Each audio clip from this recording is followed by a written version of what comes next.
Genghis Khan, जो इतिहास के सबसे बड़ा भूमि साम्राज्य मतलब मंगोल साम्राज्य का संस्थापक था और दुनिया का सबसे क्रूर शासक भी था। चंगेज खान ने मंगोल साम्राज्य की स्थापना सन 1206 में की थी। इस साम्राज्य का आरंभ मंगोलियों के घुमंतू जनजातियों के एकीकरण से हुआ। चंगेज खान के अंडर मध्य एशिया में शुरू यह साम्राज्य पूर्व में यूरोप से लेकर पश्चिम में जापान के सागर तक और उत्तर में साइबेरिया से लेकर दक्षिण में भारतीय उपमहाद्वीप तक फैला था। आमतौर पर इसे दुनिया के इतिहास में सबसे बड़ा सन्निहित साम्राज्य माना जाता है। मंगोल साम्राज्य अपने बुलंदियों के समय पर 9,700 किलोमीटर तक फैला था और 33 करोड़ वर्ग किलोमीटर के क्षेत्र को कवर करता था। मतलब इस समय पृथ्वी के कुल भूमि क्षेत्रफल का 22% हिस्सा इसके कब्जे में था और इसकी आबादी उस वक्त लगभग 100 करोड़ के आसपास थी। वैसे तो मंगोल शासक पहले बौद्ध धर्म को मानते थे, बट बाद में धीरे धीरे तुर्कों के संपर्क में आकर उन्होंने इस्लाम को अपना लिया। तो आज मैं आपको मंगोल साम्राज्य के संस्थापक and the greatest conqueror in the history Genghis Khan के बारे में जुड़े 8 ऐसे अनसुने फैक्ट्स बताऊंगा जो आपने पहले शायद ही सुने होंगे, तो इस वीडियो को एंड तक जरूर देखना। नंबर 1, चंगेज खान का असली नाम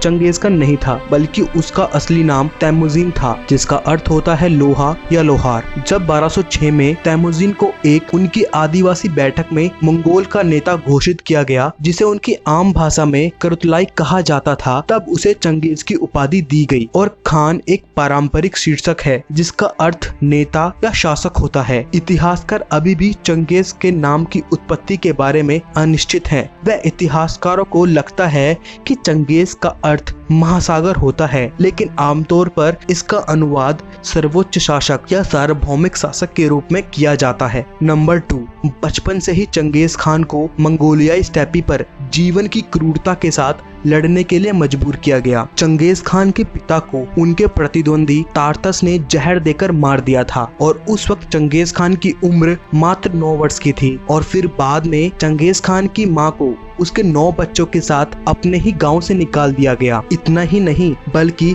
अपनी किशोरावस्था में चंगेज खान और उसकी पत्नी का अपहरण भी किया गया। इसी कारण बचपन से ही इतने संघर्षपूर्ण जीवन के चलते अपने 20s के समय में चंगेज खान ने खुद को एक अजय योद्धा और नेता के रूप में स्थापित किया। वह सन 1206 में चंगेज खान ने मंगोल साम्राज्य की स्थापना की। नंबर 3, हैरानी की बात तो यह है कि इतने प्रभावशाली व्यक्ति के निजी जीवन और यहाँ तक कि उनकी शारीरिक उपस्थिति के बारे में बहुत कम ही जानकारी उपलब्ध है। वह उनका कोई भी समकालीन चित्र या मूर्तियां बची ही नहीं है। इतिहासकारों के पास जो भी थोड़ी बहुत जानकारी है वह भी अक्सर विरोधाभास या अविश्वसनीय होती है। और वही 14वीं शताब्दी के मशहूर फारसी इतिहासकार राशिद उल दीन का कहना है कि वे दावा करते हैं कि चंगेज खान के लाल बाल और हरी आंखें थीं। वैसे तो अल दीन का विवरण क्वेश्चनेबल है, क्योंकि वह तो कभी चंगेज खान से मिले तक नहीं थे, लेकिन जो जातीय मंगोल लोग थे उनके बीच यह कहानी काफी लोकप्रिय थी। नंबर 4,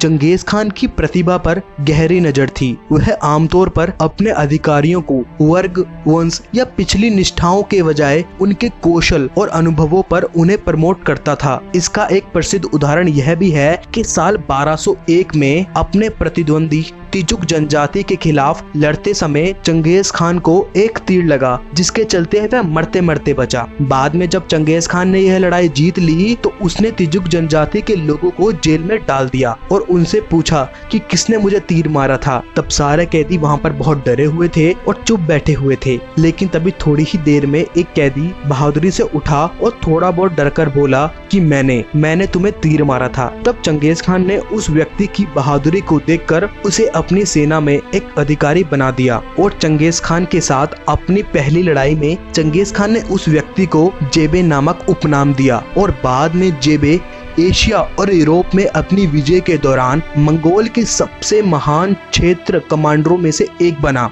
नंबर 5, हालांकि यह जानना असंभव है कि मंगोल विजय के दौरान ना जाने कितने ही मासूम लोगों का बेरहमी से कत्ल कर दिया गया, लेकिन फिर भी कई इतिहासकारों का मानना है कि लगभग 40 मिलियन मतलब 4 करोड़ लोगों का कत्ल मंगोल विजय में हुआ। मध्य युग की जनगणना से पता चलता है कि चंगेज खान के जीवन काल में चाइना की आबादी में दसियों लाखों की गिरावट आई थी और विद्वानों का यह भी अनुमान है कि चंगेज खान ने ख्वारिज़्मिद साम्राज्य साम्राज्य के विरुद्ध युद्ध के दौरान आधुनिक ईरान की पूरी 3/4 आबादी को मार डाला। व मेनली सभी विद्वानों का यह भी मानना है कि मंगोल के हमलों ने पूरी दुनिया की आबादी को 11% तक कम कर दिया। नंबर 6, धनुष और घोड़ों के साथ ही मंगोल के पास सबसे शक्तिशाली हथियार था और वह हथियार था उनका विशाल संचार नेटवर्क। चंगेज खान ने जरूरी व खुफिया फरमानों के लाने व ले जाने के एक कुरियर सेवा का गठन किया, जिसमें जो घुड़सवार होता है जो फरमान लाता व ले जाता है उसको यम कहा जाता था। इस मध्ययुगीन एक्सप्रेस में पूरे साम्राज्य में फैले पोस्ट हाउस और स्टेशनों की एक सुव्यवस्थित श्रृंखला शामिल थी। जैसे आराम करने के लिए हर कुछ मीलों पर रुकने के लिए कक्ष होते, जिसके चलते वह पर्वत पर चढ़ने से आधिकारिक सवार अक्सर एक दिन में लगभग 350 किलोमीटर तक की यात्रा तय कर सकते थे। यम आसानी से सैन्य और राजनीतिक विकास के साथ साथ जासूसों और स्काउट्स के अपने व्यापार नेटवर्क के साथ संपर्क बनाए रख सकता था और साथ ही अपनी यात्रा के दौरान यम ने विदेशी गणमान्य व्यक्तियों और व्यापारियों की रक्षा करने में भी बहुत मदद की। बाद में इस फेमस सर्विस को मार्को पोलो और जॉन ऑफ प्लानो कार्पिनी ने भी यूज किया। नंबर 7, चंगेज खान के जीवन से जुड़े जितने भी रहस्य हैं, उन सबसे बड़ा रहस्य यह है कि आखिर कैसे चंगेज खान की मृत्यु हुई। पारंपरिक कथा में कहा गया है कि सन 1227 में घोड़े से गिरने के कारण चंगेज खान को गहरी चोट आई, जिसके चलते उसकी मृत्यु हो गई। लेकिन अन्य स्रोतों में भी कई कहानियां ही मौजूद हैं। जैसे